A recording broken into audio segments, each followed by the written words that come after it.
Very good morning, welcome to business breakfast. ఇక నిన్న మార్కెట్లో ఆల్మోస్ట్ పాజిటివ్ బయాస్తో ఫ్లాట్గా ముగిసాయని చెప్పుకోవచ్చు. చివరి వరకు ఆల్మోస్ట్ ఒకే రేంజ్లో ట్రేడ్ అయిన మార్కెట్లో సెన్సెక్స్ 52 పాయింట్ల లాభంతోనూ, నిఫ్టీ 18 పాయింట్ల లాభంతోనూ ముగిసాయి. అయితే మనం డిఫెన్సివ్ సెక్టర్గా భావించే కన్స్యూమర్ డ్యూరబుల్స్ మాత్రం నిన్న కాస్త నెగిటివ్గా కనిపించింది. మిగతా అన్ని సెక్టర్స్ కూడా అంత ఇంతో పాజిటివ్గా కనిపించినా కూడా ఈ సెక్టర్ మాత్రం కాస్త నెగిటివ్గా కనిపించింది. అండ్ క్రూడ్ ఆయిల్ కూడా నిన్న ఆల్మోస్ట్ 6% డౌన్లో ట్రేడ్ అయిపోయింది. సో నిన్న F&O క్లోజింగ్ ఉంది, బట్ ఓవరాల్ గా మార్కెట్ ఫ్లాట్ గా ఉన్నా కూడా నిన్న వాల్యూమ్స్ వైజ్ గా, టర్న్ ఓవర్ వైజ్ గా చూసుకున్నట్లయితే సెకండ్ బిగ్గెస్ట్ డే నిన్న మార్కెట్ లో. సో ఈ నేపథ్యంలో మార్కెట్ ఎలా ఉండబోతుంది, ఇక్కడి నుంచి ఎలాంటి మలుపు తీసుకోబోతుంది, వాళ్ళ నుంచి కొత్త F&O సిరీస్ స్టార్ట్ అవుతుంది, దీని గురించి విశ్లేషణ అందించేందుకు బాలా గారు అండ్ శేషు గారు ఉన్నారు ప్రస్తుతం మనతో పాటు. మార్నింగ్ బాలా గారు. సో నేను అన్నట్టుగా నిన్న మార్కెట్ లో ఆల్మోస్ట్ రోజంతా కూడా పెద్దగా అటు ఇటు తేడా లేకుండా ఫ్లాట్ గానే ముగిసాయి. సో బట్ టర్న్ ఓవర్ గా చూసుకున్నట్లయితే సెకండ్ బిగ్గెస్ట్ డే అంటున్నారు. సో ఇది ఎలాంటి సింబల్ అంటారు? Actually, this is a very uncertain times for the market అనే సూచన మనకి ప్రధానంగా కనిపిస్తుందండి ఇందులో. ఎందుకంటే లాస్ట్ ఫ్యూ ట్రేడింగ్ సెషన్స్ లో barring one day where the market was extremely weak and one day where last 15 days లో చూసుకుంటే one day it was up by about 40 points, one day it was down by about 60 to 65 points. So ee rendu sessions odileste I think most of the market has been absolutely uncertain in terms of what's going to come in future anedi. But definitely idoka సూచన ఎట్లా అంటే major shorts ఒకవేళ buildup అయితే volatility నిన్న మనం చాలా చూసేవాళ్ళని morning నుంచి ఈవినింగ్ దాకా. సో మనకి షార్ట్ బిల్డప్ అనేది ఎక్కువగా కనిపించలేదు. And similarly even long positions తీసుకోవడం I don't think people are showing much interest. Overall గా కొద్దిగా పాజిటివ్ ధోరణి మార్కెట్ లో కంటిన్యూ అవుతున్నా కానీ people are scared at these rates to take huge bets in terms of investments. So ఈ రెండిటి మధ్యన అన్సర్టన్ మార్కెట్ టర్మ్స్ లో యూజువల్లీ ఇలాగే ఉంటుందండి. మనకి మేజర్ గా వాలటాలిటీ అనేది కనబడుతుంది. అండ్ లాస్ట్ ఫ్యూ డేస్ లో కూడా వాలటాలిటీ ఇండెక్స్ అనేది కూడా చాలా తగ్గింది మనకి. సో ప్రధానంగా ఇక్కడ నుంచి market can either shoot up very fast and very strong or maybe it can go down even sharply. So మనకి చాలా ఫెరోషియస్ కరెక్షన్స్ అనేవి ఉంటాయని చెప్పి గతంలో కూడా చెప్తూనే ఉన్నాం మనం ప్రేక్షకులకి. So we are entering into that zone. Probably December లో అటువంటిది కావచ్చు. కానీ నిన్న మనకి one of the main reasons is crude has actually crashed. First time we are seeing almost about $4 to $5 of price erosion in crude, both NYMEX and Brent crude. ఎందుకంటే నిన్న OPEC meeting అయ్యి వాళ్ళు 30 million barrels per day output లో ఎటువంటి కోత ఇయ్యలేదు వాళ్ళు. Actually ఒకవేళ అవుట్పుట్ లో కోత ఇచ్చుంటే ప్రాబబ్లీ రేట్స్ కొద్దిగా ఫార్మ్ అప్ అయ్యేవి, క్రూడ్ పెట్రోలియం అనే అంచనా ఉండేది. But actually they have not given any cut in the output of the oil. సో అది అలా ఉంచితే ఐ థింక్ ఓవరాల్ గా మనకి recessionary trends are very strong in China, which is one of the largest consumers of crude. సో ఇవన్నీ మనం తీసుకుంటే మాత్రం క్రూడ్ పెట్రోలియం నిన్న అబ్సల్యూట్ లిటరల్ క్రాష్ అనే చెప్పాలండి. I think it's almost 6 to 7% down అయింది. That's a huge positive for India. Huge అంటే huge. It's not in no uncertain terms we can tell. ఎందుకంటే దీని ఫాలోఅవుట్ ఎఫెక్ట్ అనేది మనకి ఫర్టిలైజర్ మీద కూడా ఉంటుంది. Crude is one of the base raw materials for even fertilizer companies. Fertilizer is second largest component for India's fiscal deficit subsidy. Okay. Number one, manaki crude petroleum, we import a lot of energy, 75 to 80%. Number two, fertilizer. We turn it to subsidy lo almost next 1 year lo total zero అయిపోయే positive sign కూడా మనకు కనిపిస్తుంది. So in that context market May actually shoot up. And if that is coupled with 2nd December doctor Raghuram Rajan గారు by chance ఏమైనా interest rate cut surprise గా చేస్తే మాత్రం I think market will be absolutely on fire. Okay. So I think ఆ uncertain times లో మనకి ఎక్కువ volatility కనబడదు. Though the volumes were second largest in the recent times.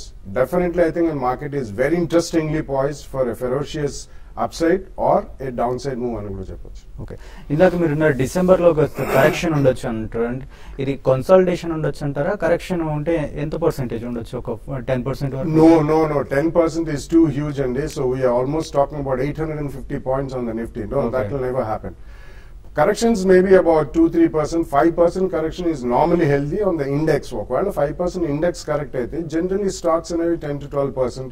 Some of the weaker stocks may even correct 15 to 20%. A group stocks antha correct kavu because they are all index based. Okay. So usually around 3 to 5% correction on the index is healthy, but definitely the market is showing extremely strong strength. ఎందుకంటే macroeconomic fundamentals రోజు రోజుకి బలపడుతున్నాయి మనకి. So ఈ context లో rupee stability ఒకటి చూస్తున్నాం. Imports and oils అయితే literally అసలు 35 to 40% క్రాష్ అయిపోయింది. ఆల్మోస్ట్ $128-130 నుంచి we are below $75 on the Brent crude. So that's a huge positive. మనకి fiscal deficit as well as current account deficit, రెండు డెఫిసిట్ ట్విన్ డెఫిసిట్ లో కట్టుదిట్టం అవుతాయి కాబట్టి there may not be even a major correction. So definitely it will inch up to the positive side only, but definitely not major correction on the negative side. Okay. Shashi గారు, నిన్న F&O closing ఎలా జరిగింది? తెలిసిందే కదండి, F&O role overs అవి ఎలా ఉన్నాయి? Okay, role overs విషయానికి వస్తే అంటే చాలా వరకు రోల్ ఓవర్స్ మనకి లాస్ట్ ఒక 3 నెలలు యావరేజ్ ఎంత ఉందో సేమ్ అదే టైప్ యావరేజ్ చూసామండి. అయితే మార్కెట్లో ఏంటంటే నిన్న last half an hour 45 minutes లో మార్కెట్లో లో నుంచి కొంత రికవరీ కావడం చూసాము. మార్కెట్లో కొంత షార్ట్స్ కూడా రోల్ ఓవర్స్ ఈ సిరీస్ లో జరిగాయి. అయితే మార్కెట్స్ మనం ఇప్పుడే అనుకుంటున్నాం, ఎప్పటికప్పుడు ట్రెండ్ అనేది చేంజ్ అయిపోతూనే ఉంటుంది. ఒక రోజు చాలా ఫాస్ట్ గా అంటే అన్ని పాజిటివ్ న్యూస్ రావడం, లైక్ లాస్ట్ నైట్ చూస్తే క్రూడ్ ఆయిల్ క్రాష్ కావడం, ఇది అన్ని కంట్రీస్ కన్నా మన ఇండియాకి చాలా పాజిటివ్. ఫిజికల్ డెఫిసిట్ అని బాగా తగ్గించే అవకాశం ఉంటుంది. కాబట్టి మన మార్కెట్ చాలా పాజిటివ్ గా రియాక్ట్ అవుతుంది. High beta stocks, high sensitive stocks ఏవైతే ఉన్నాయో అవన్నీ కూడా చాలా స్ట్రాంగ్ గా పెరగవచ్చు. అయితే కొన్ని సెక్టార్లకి ఆటోమొబైల్ కానీ తర్వాత ఈవెన్ ఇన్ఫ్రా స్టాక్స్ కూడా ఈ విధంగా క్రూడ్ ఆయిల్ పడడం అంటే డైరెక్ట్ గా ఎఫెక్ట్ లేకపోయినా ఇండైరెక్ట్ కూడా, ఎందుకంటే మళ్ళీ రానున్న రోజుల్లో ఇన్ఫ్లేషన్ తగ్గి ఇంట్రెస్ట్ రేట్స్ కూడా తగ్గే అవకాశం ఉంటుంది. కాబట్టి ఇవన్నీ కూడా ఇక్కడ నుంచి బాగా పెరగవచ్చు. ఇన్ని రోజులు ఈవెన్ మార్కెట్ పెరుగుతున్నా కూడా స్టాక్స్ ఏమాత్రం పెరగట్లేదు. కాబట్టి నా ఉద్దేశం ప్రకారం హై బీటా స్టాక్స్ లోనే పొజిషన్ తీసుకోమంటాను. బట్ అది కూడా లాంగ్ టర్మ్ కోసం. షార్ట్ టర్మ్ కోసం హై బీటా స్టాక్స్ మూవ్స్ అనేది చాలా అంటే 10%, 15% పెరగడం, మళ్ళీ 10 to 15% పడడం ఉంటాయి. కాబట్టి దాన్ని దృష్టిలో పెట్టుకొని ట్రేడ్ చేసుకోమని చెప్తాను. ఈ రోజు మార్కెట్ విషయానికి వస్తే ఈ రోజు కూడా గ్యాప్ అప్ ఓపెన్ అవుతుంది. నిఫ్టీ 8520 దగ్గర నిఫ్టీకి రెసిస్టెంట్ ఉంటుంది. అది కానీ క్రాస్ అయితే అంటే క్లోజింగ్ బేసిస్ ఆల్రెడీ ఓపెనింగ్ చూస్తే 8520 పైన ఉంటుంది. క్లోజింగ్ బేసిస్ లో 8520 పైన నిఫ్టీ క్యాష్ నిఫ్టీ సస్టైన్ కాగలిగితే మార్కెట్ లో ఫర్దర్ గా ర్యాలీ వచ్చే అవకాశం ఉంటుంది. బట్ రానున్న రోజుల్లో మాత్రం కూడా ఇదే విధమైన ట్రెండ్ ఉంటే మాత్రం ఇండియన్ ఎకానమీకి ప్లస్ ఇండియన్ మార్కెట్స్ కి చాలా పాజిటివ్ అని చెప్తాను. ఓకే, ఎస్జిఎక్స్ నిఫ్టీ పాజిటివ్ గా ట్రేడ్ అవుతుందని అరౌండ్ 40 points గెయిన్స్ లో ప్రస్తుతం ఎస్జిఎక్స్ నిఫ్టీ ట్రేడ్ అవుతుంది. కాలర్స్ లైన్ లో ఉన్నారు. ఫస్ట్ కాలర్ బెంగళూరు నుంచి ప్రదీప్ గారు ఉన్నారు. హలో ప్రదీప్ గారు. నమస్తే సార్. గుడ్ మార్నింగ్ అండి, చెప్పండి. నేను బెంగళూరు నుంచి సార్. బాలాజార్కి ఇది జెండు రియాలిటీ గురించి తెలుసుకోవాలండి. మా దగ్గర 75 shares ఉన్నాయి. 2250లో 6 months వరకు హోల్డ్ చేయగలుగుతాము. అది ఇప్పుడు ప్రెసెంట్ బుక్ వాల్యూ కూడా నెట్ లో చూస్తే 2600 అలాగే ఉంది. సో మనం 6 months హోల్డ్ చేస్తే అది పర్వాలేదు sir stock present price? No, I don't think so. Zandu Realty is never ever a great company to invest in. ఎందుకంటే Zandu actually as a company they had the best brand called Zandu Balm which they sold it to Emami. దాని తర్వాత ఏదో ఒక single piece of land లో వాళ్ళు real estate develop చేయడానికి they just spun off this division as a separate division. So it's not a great idea to hold that stock and probably you can either book your small profit or even a small loss ఉన్నా కానీ అందులో 6 months ఉన్నా కానీ book వాల్యూని బట్టి ఎప్పుడు కూడా మీ reality companies you should never weigh them అండి. ఎందుకంటే ప్రీవియస్లీ వాళ్ళు హై రేట్ లో కొన్న బుక్ వాల్యూ కూడా ఇంకా చూపిస్తుంటారు. So definitely do not go by that. You should shift out to some better financial stocks కి షిఫ్ట్ అవ్వండి. Private sector banks or NBFCs. నిన్ననే మనకి small banks and payment banks licenses norms కూడా వచ్చాయి. I think that sector will do extremely strong. Okay, అలాగే Balayya garu next month wise గా చూసుకున్నట్లయితే overall market next week లో ఆర్బీఐ ద్రవ్య సమీక్ష ఉంది. సో ఇది ఎలా ఉండే అవకాశం ఉందంటే? No, actually nobody is expecting an interest rate cut in December and probably that can happen in the first quarter of 2015 calendar year as early as even January. ఎందుకంటే మనకి నిన్న క్రూడ్ ప్రైస్ పెట్రోలియం ఎట్లా అయితే crash అయిందో దాని fallout effect అనేది inflation మీద చాలా భారీగా ఉంటుంది. అండ్ ఓవరాల్ మనం చూస్తున్న even on street inflation for a common man compare to 3 to 4 months back definitely it has come down in terms of fruits or vegetables or daily consumables లో. So దీని fallout effect definitely 2nd December నాడు ఉండకపోయినా తప్పకుండా జనవరిలో ఉండొచ్చు అనే strong sentiment అనేది buildup అవుతుంది. సో మనకి యాక్చువల్లీ మార్కెట్ లో స్టాక్స్ అనేవి they discount such kind of news far ahead. అందుకనే you can see a lot of activity in December. But this meeting of RBI, I don't think it will be only status quo, but not any positive or any negative surprise. Okay. So తాడేపల్లిగూడ నుంచి next caller ఉన్నారు ఆదినారాయణ గారు. Hello sir. నమస్తే అండి. చెప్పండి sir. ఒక share గురించి fundamentals తెలుసుకోవాలంటే ఏ విధంగా తెలుసుకోవాలి సార్? షేర్ ఫండమెంటల్స్ తెలుసుకోవాలంటే? అవును సార్. ఓకే బాగా fundamentals? Yeah, it's a vast subject, and actually, it takes at least a man's lifetime to learn the fundamentals. And it's a very dynamic field. It's not simply, but fundamentals తెలుసుకోవాలంటే basically there are some YouTube shows and there are some material available on the internet.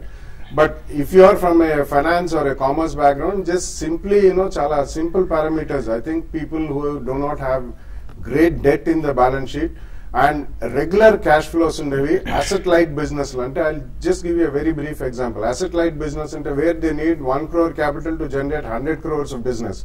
Similarly, oka power project unte they need 100 crores capital to generate 1 crore of business. So asset light businesses will always give you multi-baggers. Debt takku undali, cash flows positive ga undali. Intellectual property right ఉన్న companies lo you can make multi-baggers like pharmaceuticals and information technology.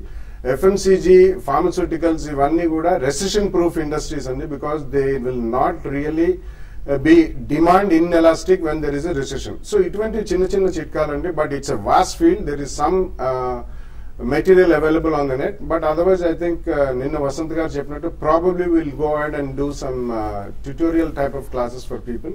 Just watch for us. Welcome back. మన next caller ఉన్నారు గుంటూరు నుంచి రాజేష్ గారు. Hello, good morning అండి. Good morning అండి, చెప్పండి. Good morning Bala గారు. Good morning అండి, చెప్పండి సార్. సింటెక్స్ ఇండస్ట్రీస్ ఈ రేట్ లో బై చేయొచ్చా 1 year కోసం? 1 year తర్వాత టార్గెట్ ఎంత ఉండొచ్చు? బేసిక్ గా బ్రెంట్ క్రూడ్ ఆయిల్ కూడా తగ్గుతుంది కదా దానికోసం. Yeah, definitely it's a good buy, and we have been talking about Sintex in the last 6 months also. Almost last 1 year నుంచి కూడా it's 20-25 zone నుంచి మాత్రం చాలా స్ట్రాంగ్ గా it was a 3-bagger. Definitely it's directly linked to crude petroleum because they are one of the largest plastic processors in the country. So plastic is a naphtha derivative కాబట్టి తప్పకుండా Sintex కొనండి 1 year view తో. But overall market చాలా heated up ఉంది. Today probably these plastic shares and oil related shares may open up with a gap. కాబట్టి మీరు కొన్నా కానీ 1 or 2 price points lower లో కూడా కొనడానికి మీరు సిద్ధం అయితే definitely over the next 1.5 year will make good money. You can go ahead and by at the first price point. Next Bengaluru నుంచి వంశీ గారు ఉన్నారు. హలో, గుడ్ మార్నింగ్ బాలా గారు. నేను వంశీ మాట్లాడతాను బెంగళూరు నుంచి. సార్ నా దగ్గర బాలకృష్ణ ఇండస్ట్రీస్ ఉన్నాయి సార్, ఒక 70 రూపీస్ లాస్ లో ఉన్నాను సార్ నేను. అలాగే కెనరా బ్యాంక్ ఒక 60 రూపీస్ లాస్ లో ఉన్నాను సార్. అలాగే జేఎన్కే బ్యాంక్ ఆల్రెడీ నేను సజెషన్ తీసుకున్నాను. ఈ టైంలో యావరేజ్ చేయొచ్చా సార్, లేకపోతే ఇంకా వెయిట్ చేయమంటారా డౌన్ ట్రెండ్ కోసం? No, I don't think you should average more అండి. Balakrishna industries I think you should definitely retain, and at this price point, second price point లో కూడా కొనొచ్చు. But I think you should shift over to some of the private sector banks. JNK లో additional గా average చేయొద్దు. I think you should buy something like a Karnataka Bank or a Lakshmi Vilas Bank. వీటిలో కొద్దిగా activity levels పెరిగే అవకాశం ఉంది. But Kotak Mahindra bank on every decline is a must buy అండి. It should be in your portfolio for the next 10 years. Recently వాళ్ళు general insurance 4A కూడా చేశారు. And after ING Vysya merger, it will become the 4th largest private sector bank. But over a longer period of time, that will give you excellent results. So go ahead and buy that in 1 or 2 price points. Okay.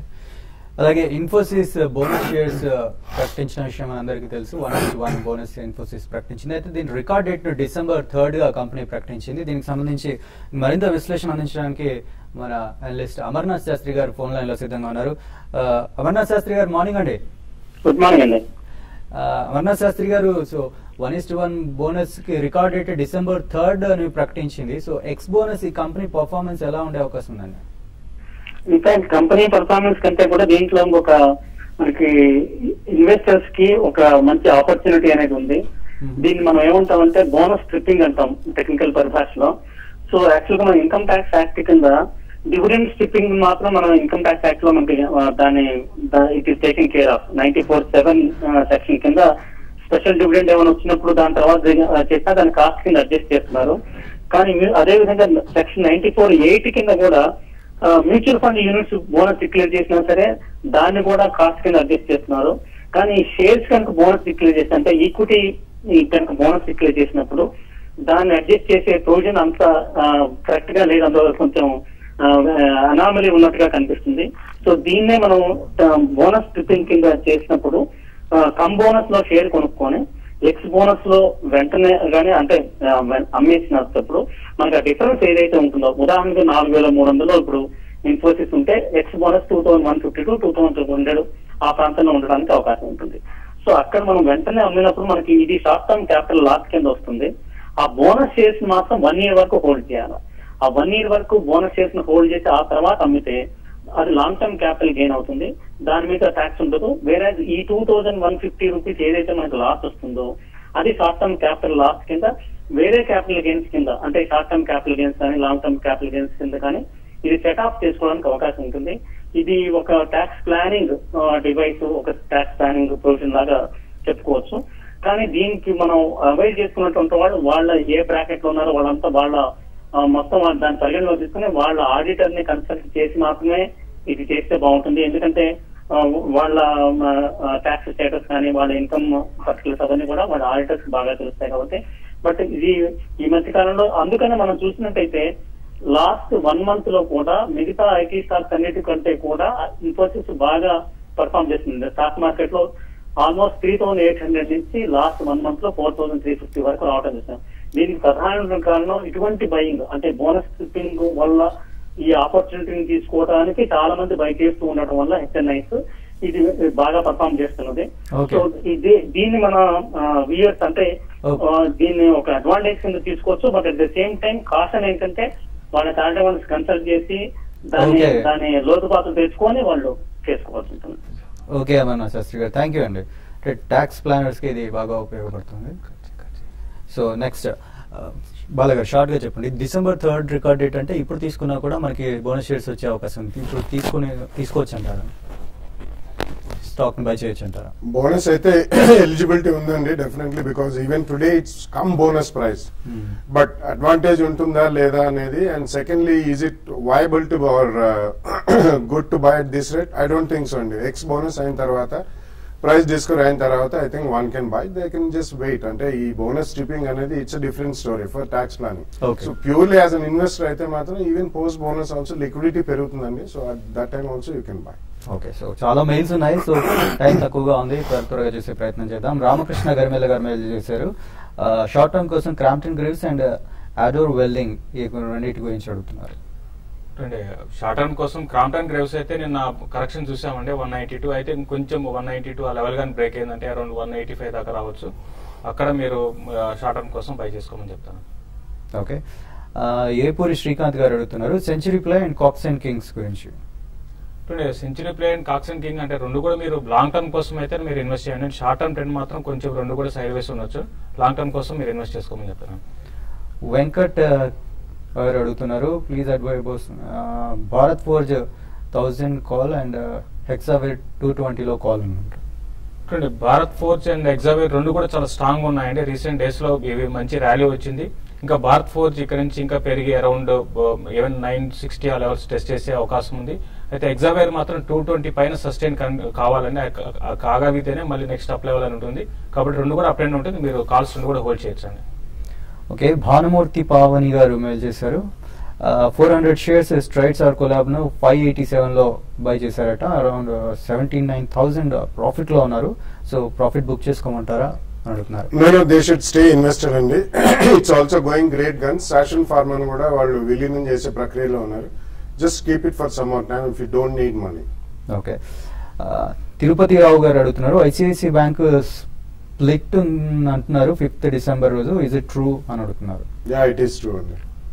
Okay, and సురవే, okay పేరు confusion గా ఉంది, but Bosch ను 1400-800 లో తీసుకున్నారట. And Eicher Motors 12,390 లో తీసుకున్నారంట. So both of them are hold and they're excellent companies and leaders in their field. Please hold the stock. Okay, and Amar గారు అడుగుతున్నారు online shopping అంటే ఈ కామర్స్ సైట్స్ వీటిలో ఏదైనా రికమెండ్ చేస్తారా? ఇండియాలో ఏదైనా ఉన్నాయా అని అడుగుతున్నారు. ఇండియాలో అంటే ప్యూర్ ఆన్లైన్ షాపింగ్ షేర్స్ అంటూ పెద్దగా ఏం లేవండి. అయితే ఉన్న వాటిలో ఏంటంటే డైవర్సిఫైడ్ ఉన్నాయి. ఇన్ఫో ఎడ్జ్ ఒకటి ఉంది, తర్వాత జస్ట్ ఎయిర్ ఉంది. బట్ ఇది షాపింగ్ కాదు, బట్ ఆన్లైన్ అంటే ఆన్లైన్ లోకి డిఫరెంట్ బిజినెస్ చేసే కంపెనీస్ అని చెప్పచ్చు. ఓకే, ఎస్బీఐ 296 లో హోల్డ్ చేస్తున్నారట. ఎగ్జిట్ ఆర్ హోల్డ్ అని అడుగుతున్నారు. డెఫినెట్ గా హోల్డ్ చేయొచ్చు. అంటే మనం స్ప్లిట్ అయిన తర్వాత స్టాక్ చాలా స్ట్రాంగ్ గానే ఉంది కాబట్టి హోల్డ్ చేయొచ్చు. ప్లస్ ఈ రోజు మనకి పాజిటివ్ న్యూస్ ఏంటంటే క్రూడ్ ఆయిల్ విధంగా పడడం, బ్యాంకింగ్ స్టాక్స్ కూడా చాలా పాజిటివ్ ఉంది. ఓకే, శశిర్ ఫైనల్ గా వాళ్ళ ఇంట్రాడేలో మార్కెట్ ఎలా ఉంటుంది? ఒకటే ఇంట్రాడేలో మార్కెట్ విషయానికి వస్తే ఓపెనింగ్ గ్యాప్ అప్ మనం అనుకున్నట్లే బట్ సస్టైన్ అవ్వడం అనేది కొంచెం కొన్ని స్టాక్స్ హై నుంచి కొంచెం కరెక్ట్ కావడానికి అవకాశం ఉంటుంది. అడ్జస్ట్మెంట్స్ అనేది అంటే రోల్ ఓవర్ ఫస్ట్ డే కాబట్టి కొన్ని అడ్జస్ట్మెంట్స్ జరుగుతాయి. లాంగ్ అన్వైండింగ్ ఉంటుంది, షార్ట్ కవరింగ్ ఉంటుంది. కొంచెం 1 అవర్ 1.5 అవర్ తర్వాత మార్కెట్ స్టడీగా ఉండే అవకాశం ఉంటుంది. అప్పటి వరకు ట్రేడర్స్ వెయిట్ చేసి పొజిషన్ తీసుకోమని చెప్తాను. ఓకే, థ్యాంక్ యూ బాల గారు, థ్యాంక్ యూ శేషు గారు. సో ఇది వాళ్ళ బిజినెస్ బ్రేక్ఫాస్ట్.